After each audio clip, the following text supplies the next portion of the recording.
ओम श्री शक्ति नमः। ओम श्री शक्ति नमः। ओम श्री शक्ति नमः। ओम श्री शक्ति नमः। सीता जी के त्याग त्याग के बाद से शत्रुघ्न की भी मूर्छा, लक्ष्मण का डूकी तस्वीर से सीता को जंगल में छोड़ना और वाल्मीकि के आश्रम पर लव कुश का जन्म एवं अध्ययन। शेष जी कहते हैं, मुनि भरत को मूर्छित देख श्री रघुनाथ जी को बड़ा दुख हुआ। उन्होंने द्वारपाल से कहा, शत्रुघ्न गण को शीघ्र मेरे पास बुला लाओ। आज्ञा पाकर वह क्षण भर में शत्रुघ्न को बुला लाया। आते ही उन्होंने भरत को अचेत और श्री रघुनाथ जी को दुखी देखा। इससे उन्हें उन्हें भी बड़ा दुख हुआ और वे श्री रामचंद्र जी को प्रणाम करके बोले, आर्य आर्य ये कैसा दारुण दृश्य है। तब श्री राम ने धोबी के मुख से निकला हुआ वह लोक नंदित वचन कर सुनाया। तब जानकी को त्यागने का विचार भी प्रकट किया। तब शत्रुघ्न ने कहा, स्वामी आप जानकी जी के प्रति यह कैसी कठोर बात कह रहे हैं। भगवान सूर्य का उदय सारे संसार को प्रकाश पहुंचाने के लिए होता है, किंतु उल्लुओं को वे पसंद नहीं आते। इस जगत की क्या हानि होती है। इसीलिए आप भी सीता को स्वीकार करें, उनका त्याग न करें, क्योंकि वे छठी साध्वी स्त्री हैं। आप कृपा करके मेरी यह बात मान लीजिए। महात्मा शत्रु की यह बात सुनकर श्री रामचंद्र जी बारंबार वही वही सीता के त्याग की बात दोहराने लगे, जो एक बार भरत से कह चुके थे। भाई की वह कठोर बात सुनते ही शत्रुघ्न दुख के अगाध जल में डूब गए और जड़ से कटे हुए वृक्ष की भांति मूर्छित होकर पृथ्वी पर गिर पड़े। भाई शत्रुघ्न को भी अचेत होकर गिरा देख श्री रामचंद्र जी को बहुत दुख हुआ और वे द्वारपाल से बोले, जाओ लक्ष्मण को मेरे पास बुला लाओ। द्वारपाल ने लक्ष्मण जी के महल में जाकर उनसे इस प्रकार निवेदन किया, स्वामी श्री रघुनाथ जी आपको याद कर रहे हैं। श्री राम का आदेश सुनकर वे शीघ्र उनके पास गए। वहां भरत और शत्रुघ्न को मूर्छित तथा श्री रामचंद्र जी को दुख से व्याकुल देखकर लक्ष्मण भी दुखी हो गए। वे श्री रघुनाथ जी से बोले, राजन राजन यह आदि का दारुण दृश्य कैसे दिखाई दे रहा है। इसका सब कारण मुझे शीघ्र बताइए। उनके ऐसा ऐसा कहने पर महाराज श्री राम ने लक्ष्मण को वह सारा दुख में वृतांत आरंभ आरंभ से ही कह सुनाया। सीता के परित्याग से संबंध रखने वाली बात सुनकर वे बारंबार उच्चवास खींचते हुए सत्य हो गए। उन्हें कुछ भी उत्तर देते न देख श्री रामचंद्र जी शोक से पीड़ित होकर बोले, मैं अपयश से कलंकित हो इस पृथ्वी पर रहकर क्या करूंगा। मेरे बुद्धिमान भ्राता सदा मेरी आज्ञा का पालन करते हैं, किंतु इस समय दुर्भाग्यवश वे भी मेरे प्रतिकूल बातें करते हैं। कहाँ जाऊँ, कैसे करूँ। पृथ्वी के सभी राजा मेरी हंसी उड़ाएंगे। श्री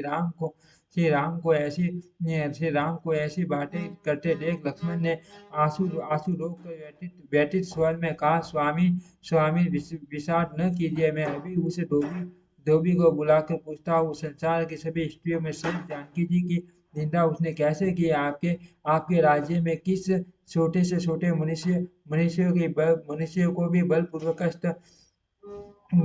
कष्ट नहीं पहुंचाया जाता। और उसके उसके मन में जिस तरह की प्रतीति हो, जैसे वह संतुष्ट रहे, वैसा ही उसके साथ बर्ताव कीजिए। परंतु एक बार उससे उससे पूछना आवश्यक है। जनक कुमार सीता मन से अथवा वाणी से भी आपके सिवा दूसरे को नहीं जानती है। उन्हें तो आप स्वीकार ही करे, उनका त्याग न करे। मेरे ऊपर कृपा करके मेरी बात माने। ऐसा कहते हुए लक्ष्मण से श्री राम ने शोकातुर होकर कहा, भाई मैं जानता हूँ सीता निष्पाप है, तो भी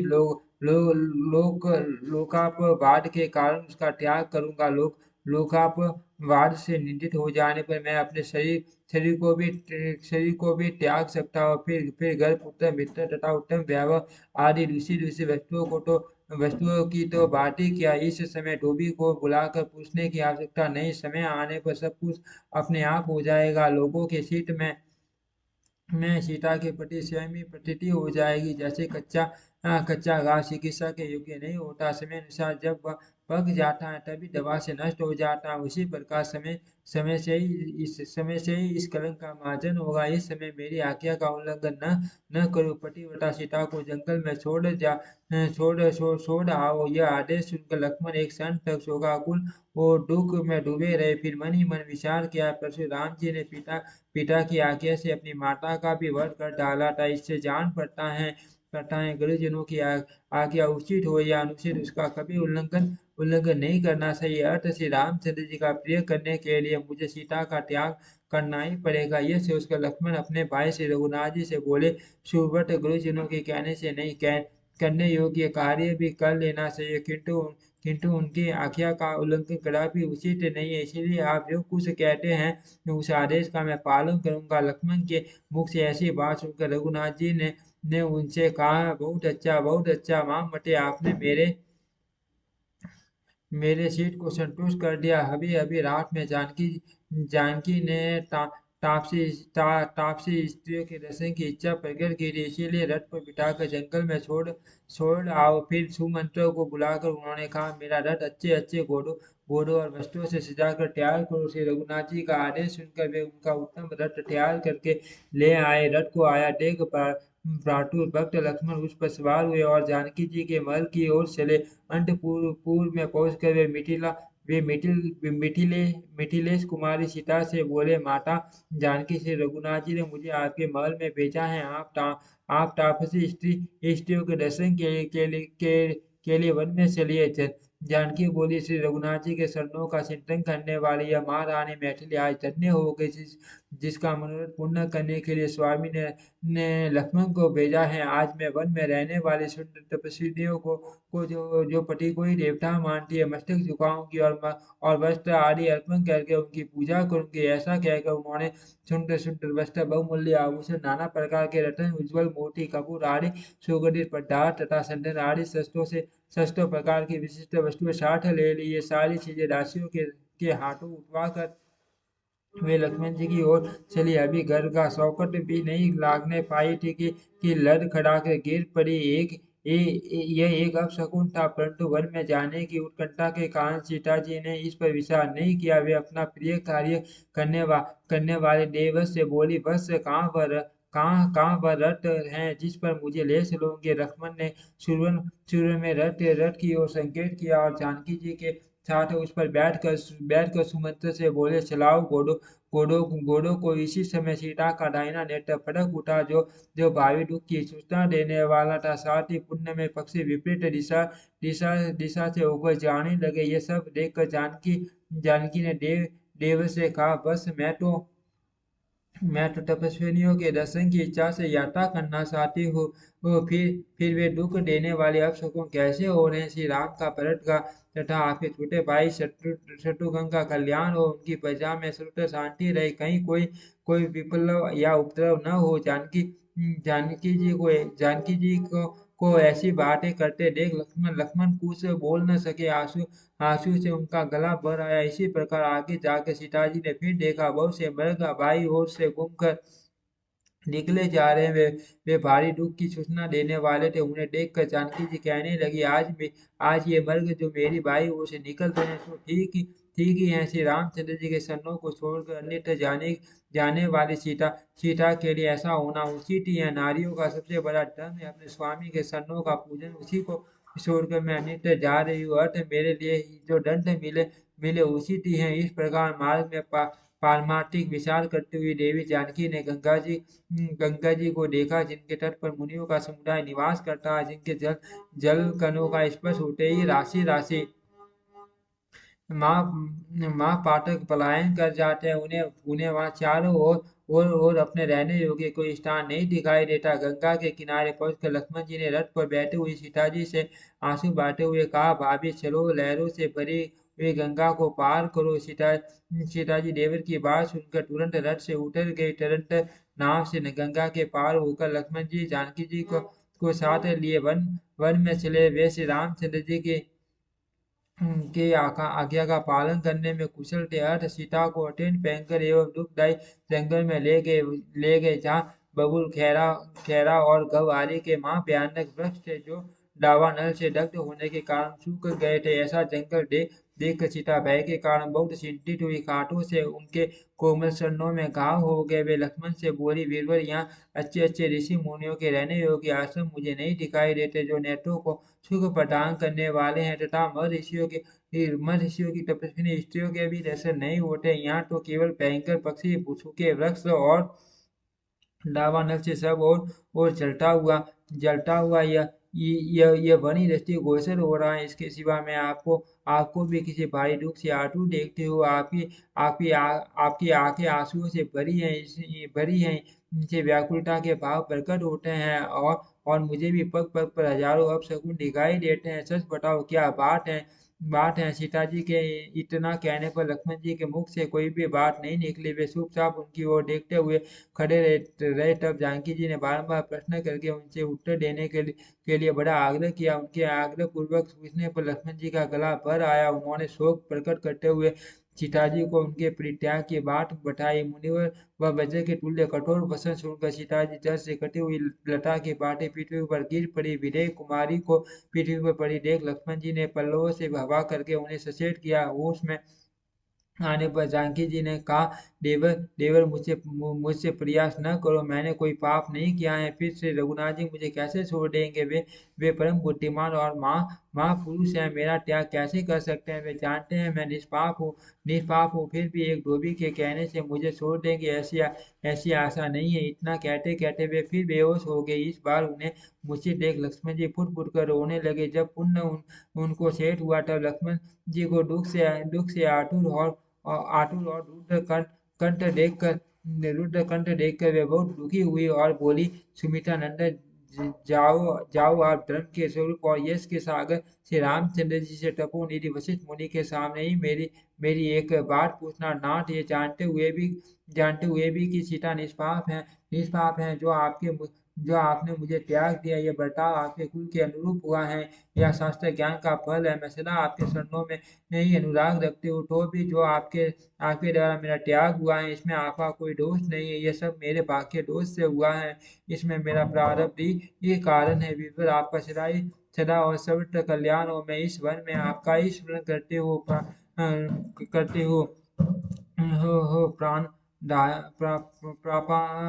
धारण करूंगी। मन, वाणी और क्रिया के द्वारा एकमात्र आप ही मेरे सर्वोत्तम आराध्य देव हैं। रघुनंदन, आपके सिवा और सब कुछ मैंने अपने अपने मन से तुच्छ समझा है। महेश्वर, प्रत्येक जन्म में आप ही मेरे पति हो, और मैं आपके ही शरणों का चिंतन से अपने अनेकों पापों का नाश कर आपकी सती साध्वी पत्नी बनी रहूं।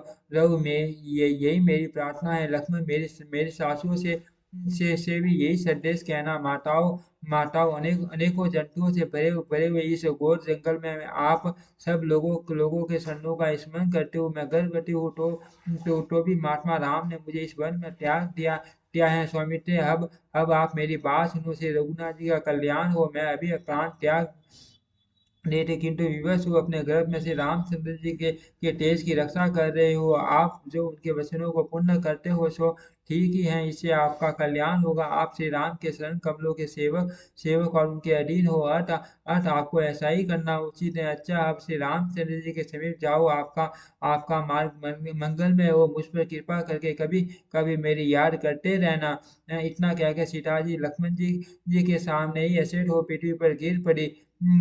उन्हें मूर्छित देख लक्ष्मण जी पुण्य दुख में डूब गए और वस्त्र के भाग से पंखा चलने लगे। जब होश में आए, तब उन्हें प्रणाम करके वे बोले, देवी, अब मैं श्री राम के पास जाता हूँ। वहां जाकर मैं आपका सब संदेश कहूंगा। आपके समीप ही महर्षि वाल्मीकि का बहुत बड़ा आश्रम है। यो कहकर लक्ष्मण ने उनकी परिक्रमा की और दुख मगन वो आंसू बहाते हुए वे महाराज श्री राम के पास चल दिए। जानकी जी ने चाहते हुए वे देवर की और विस्मित दृष्टि से देखा। वे सोचने लगी, माँ भाग लक्ष्मण मेरे देवर हैं, शायद प्रयास करते हो भला। श्री रघुनाथ जी अपने प्राणों से भी अधिक प्रिय मुझ पाप रहित पत्नी को कैसे त्याग सकते हैं? यही विचार करते हुए वे वे निर्निमेष नेत्रों से उनकी ओर देखती रही। किंतु जब वे गंगा के उस पार चले गए, तब उन्हें सर्वथा विश्वास हो गया कि सचमुच ही मैं त्याग दी गई हूँ। अब मेरे प्राण बचेंगे या नहीं,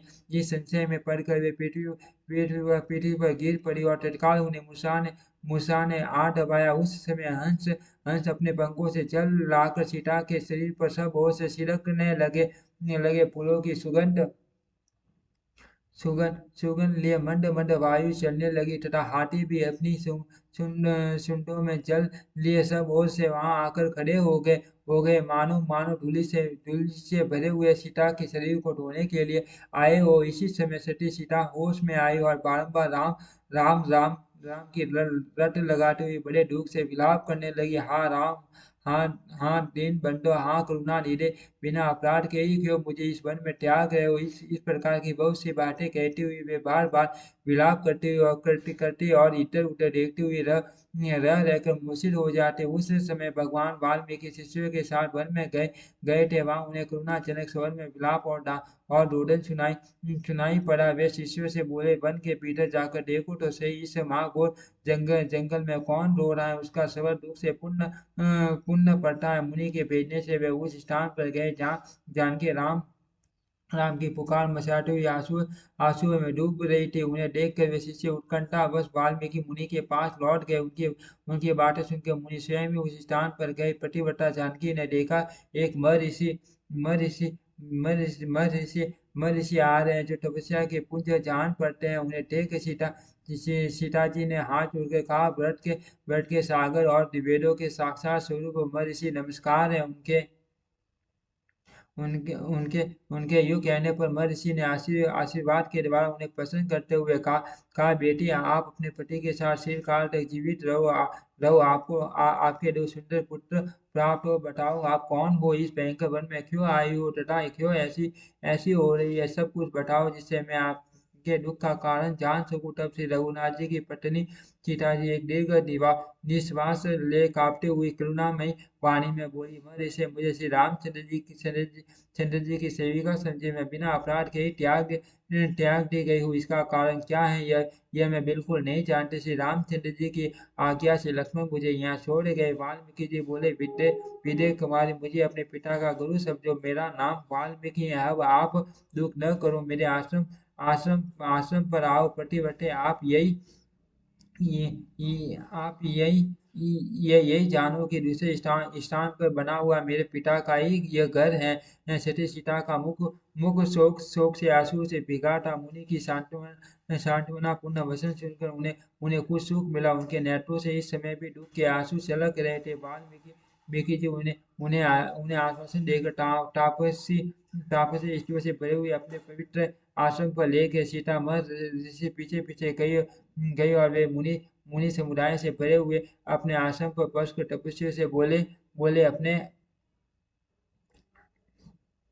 आश्रम पर जानकी आई है, उनका स्वागत करो। महामना सीता ने सब तपस्वियों को प्रणाम किया और उन्होंने भी प्रसन्न होकर उन्हें छाती से लगाया। तपो नीरे वाल्मीकि ने अपने शिष्यों से कहा, आप जानकी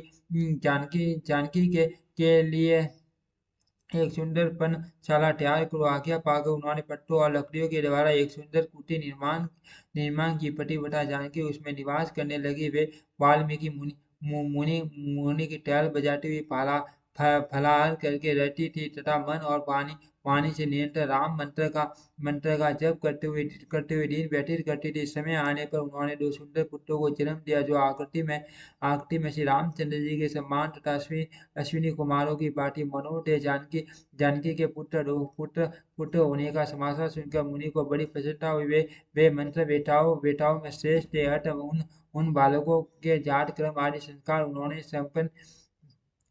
ही संपन्न किए। महर्षि वाल्मीकि ने उन बालकों के संस्कार संबंधी सभी कर्म कुशों और उनके उनके उनके लघु टुकड़ों द्वारा ही किए थे। उन्होंने उन्हीं के नाम पर उन दोनों का नाम कर्मस कुश और लव रखा। जिस समय उन चिदात्मा महर्षि ने पुत्रों का मंगल कार्य संपन्न किया। उस समय सीता जी हड्डी आनंद से भर गया। उनके मुख और नेत्र प्रसन्नता से खिल उठे। उसी दिन लवणासुर को मारकर शत्रुघ्न जी भी अपने थोड़े से सैनिकों के साथ वाल्मीकि के मुनि के सुंदर आश्रम पर रात्रि में आए थे। उस समय वाल्मीकि जी ने उन्हें सिखा दिया था कि आप श्री रघुनाथ जी को जानकी के पुत्र होने की बात न बताना। मैं ही उनके सामने सारा वृतांत कहूंगा। जानकी के वे दोनों पुत्र वहां बढ़ने लगे। उनका रूप बड़ा ही मनोहर था। सीता उन्हें कंठ, मूल और फल खिलाकर पुष्ट करने लगी। वे दोनों परम सुंदर और अपने रूप माधुर्य से उन्मत्त बना देने वाले थे। शुक्ल पक्ष की प्रतिपदा के चंद्रमा की भांति मन को मोहने वाले दोनों कुमारों का समय अनुसार उपनयन संस्कार हुआ। इससे उनकी मनोहरता और भी बढ़ गई। महर्षि वाल्मीकि ने उपनयन के 50 अंगों सहित वेद और ऐसे से धनुर्वेद का अध्ययन कराया। उसके बाद स्वरचित रामायण काव्य भी पढ़ाया। उन्होंने भी उन बालकों को सुवर्ण भूषित धनुष प्रदान किए जो जो अद्वितीय और श्रेष्ठ थे, जिनकी प्रशंसा बहुत ही उत्तम थी तथा जो शत्रु समुदाय के लिए अत्यंत भयंकर थे। धनुष के साथ ही ये बाणों से परे दो अक्षय तरकस, दो खड़ग तथा बहुत सी अद्वितीय ढालें भी उन्होंने जानकी जानकी कुमारों को अर्पण किए। धनुर्वेद के पारगामी होकर वे दोनों बालक धनुष धारण किए बड़ी प्रसन्नता के साथ आश्रम में आश्रम में विचरा करते थे। उस समय सुंदर अश्विनी कुमारों की भांति उनकी बड़ी शोभा होती थी। जानकी जी ढाल तलवार धारण किए अपने दोनों सुंदर कुमारों को देख कर बहुत प्रसन्न रहा करती थी। वाट श्रेयायन जी, यह मैंने आपको जानकी के पुत्र जन्म का प्रसंग सुनाया। अब अश्व की रक्षा करने वाले वीरों की पूजाओं के काटे जाने के पश्चात जो घटना हुई उसका वर्णन सुनिए। ओम श्री शक्ति नमः। ओम श्री शक्ति नमः।